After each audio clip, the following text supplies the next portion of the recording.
Scott Hubbard. I'm your inspector, Dave and Gloria. Nice to see you. Thank you for having me out to do the inspection, and I'm just going to run over quickly with Randy what I found with the inspection, and I'm going to be sending you out a full report with color digital photographs outlining everything that I found with the house. I know that you did send me an email asking for the dimensions of the range and the refrigerator, and also whether there's gas at the range. There is no gas at the range, and there's no gas at the dryer in the laundry room, but there is a gas furnace, and there is a gas water heater in the house. So no gas in the kitchen or the laundry room. The dimensions for the range. The range is 25.5 inches deep. That's the counter, the depth of the counter. The height of the counter is 35 3/4 inches, and the width of the range is 30 1/4 inches. And for the refrigerator, there's no height restriction other than the ceiling. There's no cabinet above the refrigerator, and the width of that space is 37 3/4 inches. So, as far as the house is concerned, I think the house really looks pretty good. From a structural standpoint, I'm not seeing any unusual settlement or cracking or heaving. There is a little bit of cracking in the foundation in the garage, but nothing of any kind of unusual size or location. I'm not seeing any unusual heaving or anything like that. I'm also didn't see any evidence of any termite infestation or past infestation.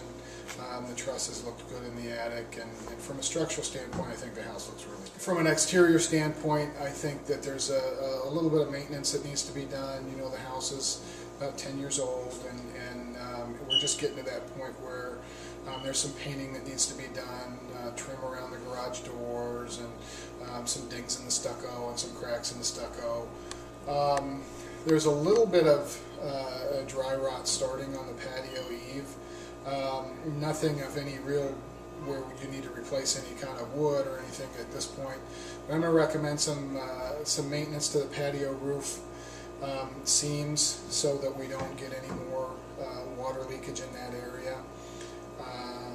And that should address, that should prevent any more water damage, and then painting around that would go a long way.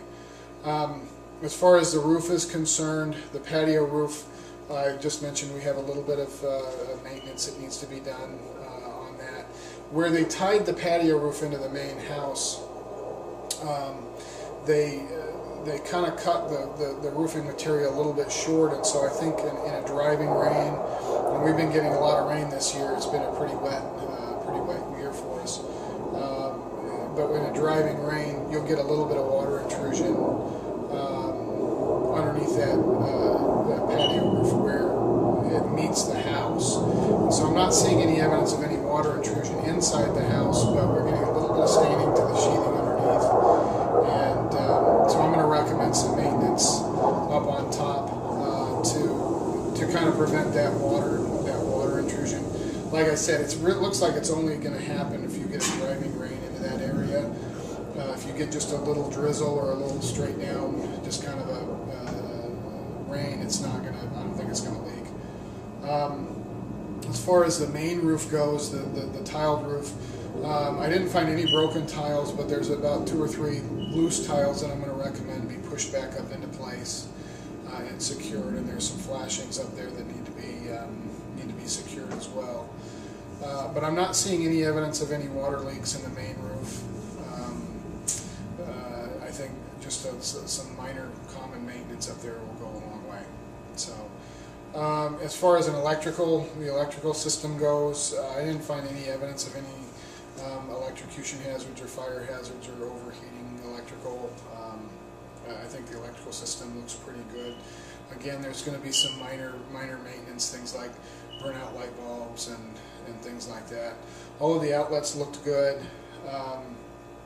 The ceiling fan in the living room, I was not able to get that to operate. I think I don't know if it's burnout or what the problem with it is, but it's not working. Other than that, I think the electrical system really just pretty normal kind of stuff. From a plumbing standpoint, I think the plumbing system for the most part also looks pretty good. I'm not seeing any evidence of any uncontrolled moisture except for at the waste disposer underneath the kitchen sink. There's a crack in the side of it and it is leaking, but it's only leaking when water is running down the waste disposer. And so that's a very common kind of an issue, and I'm just going to recommend that it be replaced. There's really no way to fix that other than just replacing it.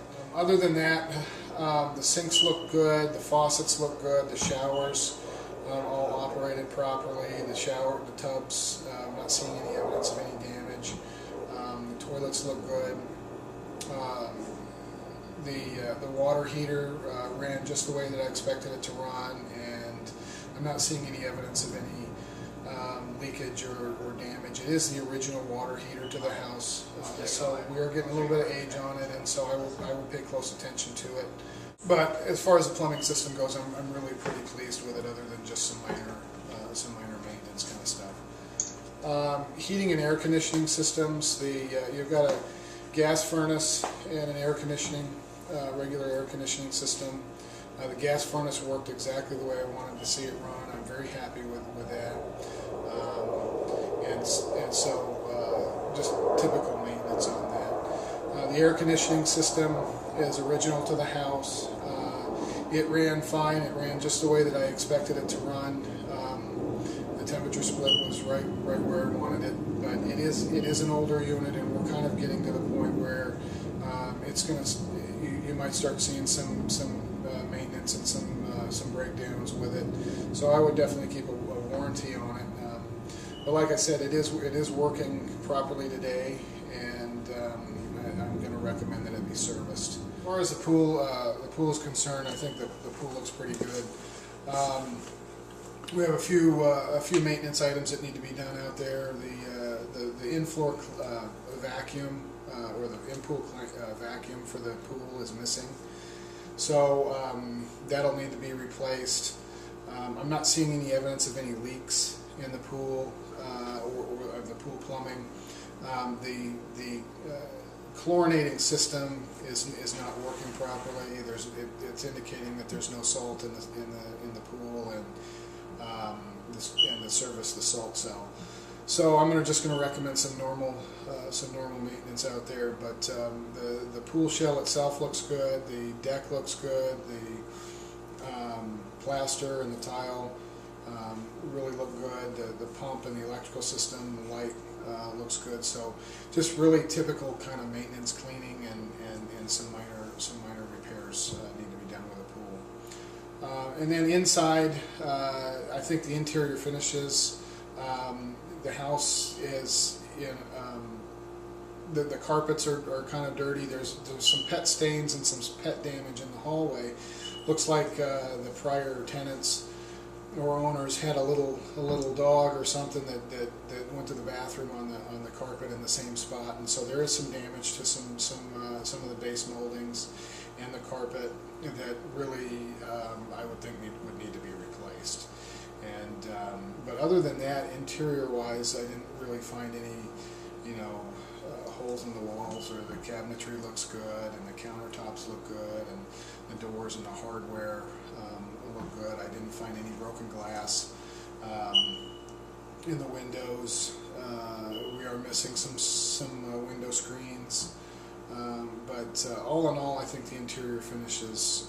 It needs a good cleaning and some minor repairs in a few spots, but nothing real major. And then as far as the appliances go, the dishwasher is loose. I'm going to recommend that be re-secured, and then we talked about the waste disposer needing to be replaced. But the refrigerator looks good, and the stove that's here looks good. I know you're planning on replacing both of those, but I'm going to take a look at what's here. So pretty much that's it in a nutshell. If you have any questions after you get the report, feel free to give me a call or shoot me an email. But thanks for having me out, and I hope you enjoy the home. Thank you.